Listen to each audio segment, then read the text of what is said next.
Hello and welcome back मेरो शिक्षा users. आजको क्लासमा चाहिँ अब हामी डिसएडभान्टेजेस अफ डाटाबेस म्यानेजमेन्ट सिस्टमको बारेमा छलफल गर्छौँ है त। यो चाहिँ एउटा सफ्टवेयर होइन, एउटा सफ्टवेयर त अब जो पाइते मान्छेले त चलाउन भएन नि त होइन।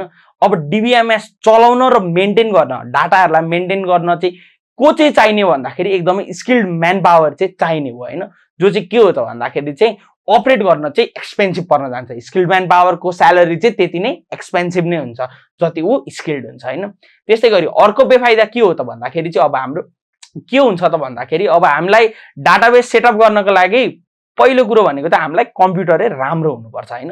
कम्प्युटर राम्रो भनेको के हो त भन्दाखेरि हाम्रो एक्सपेन्स नै बढ्नु हो। राम्रो सिपियु, राम्रो जिपियु र राम्रो पर्फर्मेन्सको लागि हामीलाई के चाहियो, पैसा बढ्यो होइन। पहिलो कुरो कम्प्युटर चाहियो। दोस्रो कुरो त्यसमा डाटाबेस हाल्दाखेरि, डाटाबेस किन्दाखेरि चाहिँ होइन, कुनै कुनै फ्री हुन्छ तर कुनै कुनै किन्नु पनि पर्छ हो। त्यस्तो किन्दाखेरि चाहिँ हामीलाई के हुन्छ त भन्दाखेरि हामीलाई चाहिँ कस्ट चाहिँ एकदमै एक्सपेन्सिभ पर्न जान्छ है त।